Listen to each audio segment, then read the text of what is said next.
à tous, c'est Mélie sans Mélo et aujourd'hui on se retrouve en mode cosy pour faire un retour sur le challenge du week-end à 1000 de la semaine dernière.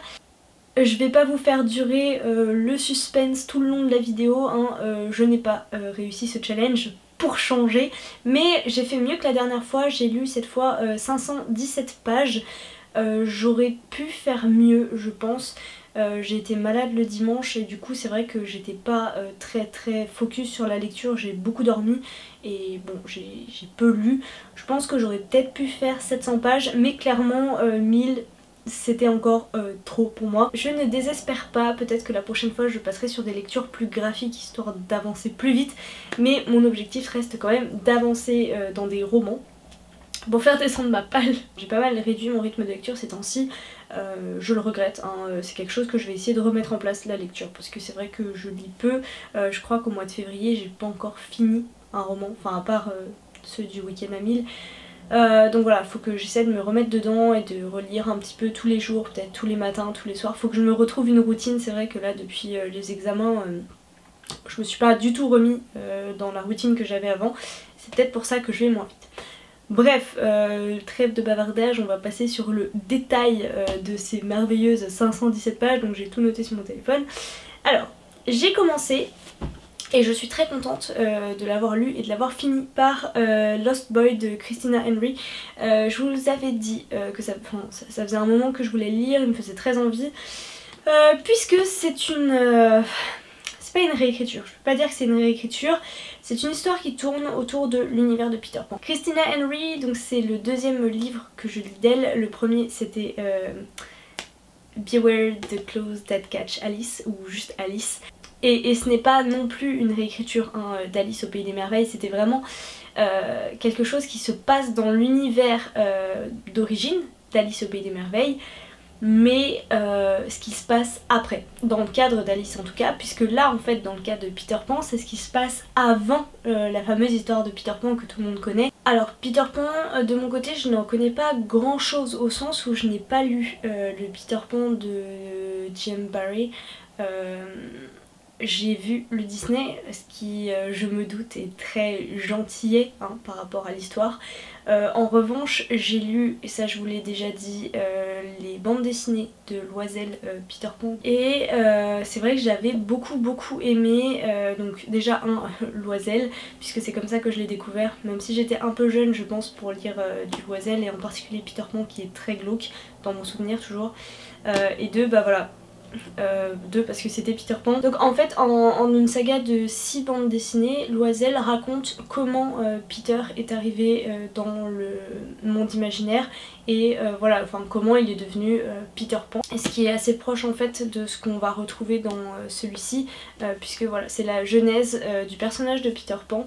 Alors chez Loisel on suit vraiment l'histoire de Peter, c'est-à-dire que je viens de lire un résumé hein, parce que ma mémoire ne peut pas retourner 10 ans en arrière pour vous dire exactement ce qui se passe, mais en fait donc le jeune Peter survit comme il peut dans un hiver, il me semble que ça se passe l'hiver, le début c'est l'hiver londonien, avec une mère alcoolique. Et il a énormément de mal à s'en sortir jusqu'au jour où il rencontre la fée Clochette qui s'est égarée et qui l'emmène avec elle au pays imaginaire. On rencontre aussi la figure de Pan, hein, le vrai Pan, qui n'existe pas par contre dans Peter Pan. D'ailleurs je me demande si on parle de Peter Pan, hein, je crois qu'on parle juste de Peter dans celui-ci, de Christina Henry, il n'y a pas de Pan. Bon. Bon, maintenant que je vous ai fait le petit résumé sur Loisel, je vais pas me pencher davantage dessus. Je pense que ce que je ferai un jour, d'ici peut-être 1 ou 2 ans, c'est que je relirai tous les Peter Pan de Loisel, la quête de l'oiseau du temps de Loisel aussi, et là actuellement je suis en train de lire Le Grand Mort, donc j'en suis à 3 tomes sur 8 il me semble, et je vous ferai peut-être une pause, enfin du coup pas vraiment auteur mais une pause sur Loisel, voilà, parce que j'aime beaucoup son travail et j'aime beaucoup son univers. Mais concentrons-nous sur Christina Henry parce que ça fait quand même un petit paquet de temps que je vous parle là. Donc Lost Boy de Christina Henry, on va suivre un jeune homme qui s'appelle, enfin un jeune garçon qui s'appelle Jamie, c'est écrit à la première personne et en fait ce Jamie est le premier garçon que Peter a ramené au pays imaginaire. Ils appellent ça l'île en fait. Jamie est le premier ami de Peter et ils vont tous les deux chercher des orphelins à Londres pour les ramener sur l'île et en fait avoir des compagnons de jeu. L'idée c'est de leur offrir une vie meilleure et surtout de s'amuser parce que Peter c'est un petit garçon, je sais pas, on sait pas quel âge il a exactement. Le temps s'arrête, ça par contre c'est commun à tous les univers de Peter Pan, le temps s'arrête, les enfants ne grandissent pas, donc Peter ça fait des centaines d'années que c'est un enfant et il n'a pas changé. Tout son seul objectif dans la vie c'est de s'amuser. On pourrait, je pense, le comparer à un petit garçon mal élevé, mal poli, qui n'a en tête voilà, que son propre amusement, qui fait la tête quand quelque chose ne lui va pas, quand quelque chose ne se passe pas comme il l'a prévu, il décide de bouder, il s'en va, il revient comme un héros, il attire toute l'attention, voilà. Et à côté de ça, on a Jamie qui lui a compris, malgré le fait qu'il soit resté un enfant, il a compris que ce monde imaginaire, malgré les enfants, malgré le fait qu'ils s'y amusent quand même, c'est surtout une île où ils doivent survivre, c'est-à-dire qu'ils doivent s'occuper de piéger des lapins, de se nourrir, de pêcher, de se faire des vêtements. Et en fait c'est Jamie qui s'occupe de tout ça parce que Peter pour lui ça n'a pas d'intérêt, dormir ça n'a pas d'intérêt, tout ce qui n'est pas joué n'a pas d'intérêt et donc Jamie prend le rôle, c'est le bras droit de Peter et il gère toute la partie survie. Peter a plusieurs jeux favoris et l'un de ceux qu'il préfère c'est faire des raids chez les pirates. Alors pourquoi juste pour s'amuser hein, parce que c'est une prise de risque, parce que c'est drôle. Et puis on a aussi des batailles, donc on comprend au fur et à mesure du roman que ces batailles en fait ça oppose deux clans d'enfants, hein. Il divise sa petite troupe en deux et puis c'est une bataille à mort parfois. Il y a aussi un gros ennemi sur cette île, un ennemi dont personne ne s'approche, ni les pirates ni les enfants, et c'est la troisième partie de cette des habitants en fait. Enfin, on voit aussi les sirènes et les crocodiles, mais voilà, il y a vraiment trois parties dans la bataille qui se jouent en fait. Les enfants de Peter, les pirates et alors je crois qu'ils appellent ça les multi-hide, enfin plusieurs yeux, les multi-yeux on va dire. En fait j'ai compris très rapidement que ce sont des grosses araignées, une espèce de clan de grosses araignées qui mangent de la chair fraîche. Alors moi je suis arachnophobe donc autant vous dire que ces passages là j'étais pas très bien. Je pense que dans ma tête c'était un peu comme Aragog dans Harry Potter. Voilà, j'étais pas bien quoi. Moi Aragog on a beau me dire qu'elle est gentille, je la trouve pas si gentille que ça hein. Alors c'était pas ce à quoi je m'attendais, au sens où je m'attendais à retrouver les Indiens mais on voit pas du tout les Indiens. C'était un peu la petite déception parce que sinon par rapport au reste on colle vraiment avec, en tout cas ce que moi je connais du pays imaginaire, c'est-à-dire celui de Disney. Dans son roman Christina Henry elle reste, je vous avais fait la remarque avec Alice, très glauque, donc en ça me rappelait beaucoup Loisel. C'est vraiment sanglant, c'est sans pitié, c'est des enfants qui vivent tout seuls dans une forêt. C'est pas drôle hein. Il y en a qui meurent de maladie, il y en a qui s'affaiblissent à cause de la faim, il y en a qui meurent dans les raids contre les pirates et en fait c'est Jamie, voilà, Jamie qui prend tout le fardeau sur ses épaules. C'est Jamie, comme il les a un peu, pas élevés, mais comme il s'en est occupé, comme il a développé, je pense, un amour pour eux, c'est lui qui les enterre et c'est un fardeau très lourd pour un jeune garçon. On comprend, j'ai fait le calcul que ça fait je crois une cinquantaine d'années que lui-même est sur l'île déjà, même s'il ne paraît que 11 ans, 11 ou 12 ans.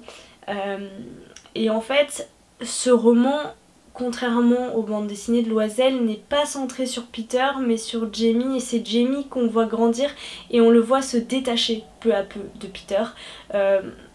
Jamie grandit, voilà, tout ce qui se passe sur cette île ça le fait grandir et donc ça a créé des tensions forcément avec Peter qui a promis que sur cette île personne ne grandirait jamais, et si on commence à grandir il faut aller, enfin on est reclus, on est envoyé chez les pirates où on se fait tuer. Donc voilà, la question d'ailleurs, la question qui se pose à un moment dans ce roman, c'est est-ce que les enfants ne grandissent jamais ou est-ce qu'ils meurent avant de grandir? On ne sait pas trop. J'aime l'univers, donc du coup forcément ça m'a beaucoup plu. Je sais que ce que je vous raconte ça part un peu dans tous les sens, mais j'essaie de dire... Mais pour moi c'est un peu dire de décider ce que je peux vous dire sans vous spoiler. Du coup je pense qu'en soi sur l'histoire je vais pas m'étaler davantage. Tout ce que je peux vous dire c'est que j'ai beaucoup aimé l'évolution du personnage de Jamie, j'ai trouvé ça assez réaliste. Parfois j'ai trouvé ça un peu niais sur certains passages, en particulier vers la fin je me suis dit ouais non ça c'est pas possible, mais il faut pas oublier qu'il est arrivé sur cette île alors qu'il avait 8 ans et ça fait des années qu'il y est, donc bon pourquoi pas. Le caractère de Peter est extrêmement bien décrit. C'est insupportable, c'est un gamin insupportable. Je me suis beaucoup attachée à Jamie déjà et puis aux autres petits garçons qui vont malheureusement disparaître à un rythme plus ou moins rapide. Bref, très bonne lecture et puis qui se prêtait je pense assez bien à un week-end à Nîmes en fait. Je ne pense pas qu'il ait été traduit. Mais n'hésitez pas à le lire quand même, n'hésitez pas à vous lancer si vous aimez Peter Pan, si vous avez envie de savoir un peu plus au sujet de ce personnage. Et puis je trouve que en fait ça donne une autre perspective par rapport voilà, à l'histoire de Peter Pan après, puisque... Bon, je vous en dis pas plus, voilà, j'ai pas envie de vous en dire plus, donc je vais pas vous dire pourquoi, mais j'ai vraiment beaucoup aimé. Je pense que Christina Henry c'est vraiment une auteure, c'est facile à lire, je vous l'avais déjà dit pour Alice, ça vaut vraiment le coup et j'aime beaucoup son univers, j'aime sa façon de rendre les choses vraiment glauques. Il me reste d'elle à lire beaucoup de choses, hein, mais dans cette série là de... pas réécriture mais pas de réécriture mais vous m'avez compris, il me reste Red Queen à lire, le deuxième tome de Alice et de Little Mermaid, ou je sais plus comment elle s'appelle. Je ne pense pas que je lirai La Petite Sirène parce qu'en fait c'est un univers qui tout simplement m'intéresse un peu moins. Bon pour le reste ça va être assez rapide parce qu'en fait je n'ai pas fini les romans, donc du coup ben... je vais pas pouvoir vous en dire grand chose. J'ai lu quelques pages de Rivers of London. Oui, c'est une lecture que j'ai en cours depuis le mois de décembre. Et ça n'avance pas, je suis à la page 176 sur 386.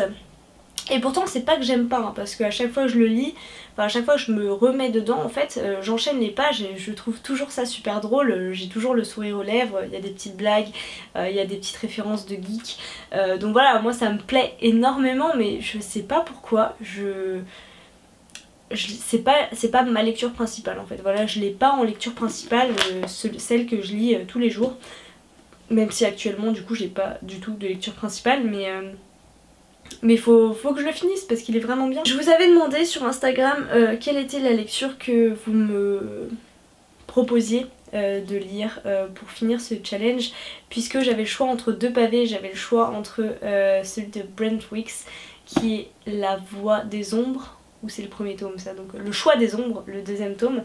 J'avais passé un très bon moment lecture avec le premier, puis c'était assez glauque, donc l'idée c'était de rester dans le glauque après Peter, enfin Lost Boy. Mais non, finalement, vous m'avez... Le deuxième choix, en fait, vous avez voté pour le deuxième choix sur Instagram, qui est Le Maître des Illusions de Donna Tartt, qui me fait très envie depuis un moment, depuis que, je crois, Margot, liseuse, en avait parlé, et surtout depuis la vidéo de Lemon June, qui est vraiment super vidéo, super vidéo. Je pense que quiconque voit cette vidéo a envie de lire Le Maître des Illusions de Donna Tartt. J'ai lu 150 pages.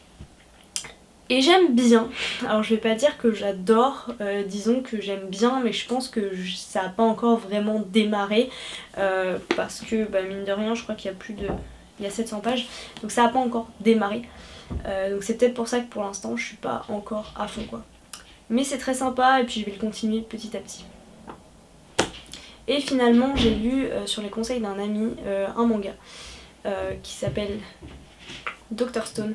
Je n'ai lu qu'un chapitre quand j'étais au bout de ma vie, j'avais du mal à me concentrer, donc du coup je suis passée sur un manga, je sais plus combien de pages j'ai lu, 48 pages. Donc voilà, donc en tout ça me fait 517 pages pour ce challenge. Ce ne sont pas les 1000 pages de prévu, mais c'est pas grave, je remettrai ça au prochain week-end, en tout cas j'espère. Voilà pour cette vidéo, je vais m'arrêter là, je suis désolée, c'est vraiment parti dans tous les sens sur The Lost Boy. Je vous ferai peut-être plus tard pareil, donc comme je vous l'ai dit, un point auteur, une pause auteur sur Loisel, mais peut-être aussi sur Christina Henry, parce que c'est vrai que c'est une auteure que pour l'instant, de ce que j'ai lu, j'apprécie beaucoup et je pense que ça vaut le coup d'être découvert, même en VO. N'hésitez pas à vous lancer en VO, c'est surtout mon message je pense. Donc voilà pour mes lectures de ce week-end, et puis je vais vous laisser et je vous souhaite une très belle fin de week-end et on se retrouve tout bientôt pour une prochaine vidéo.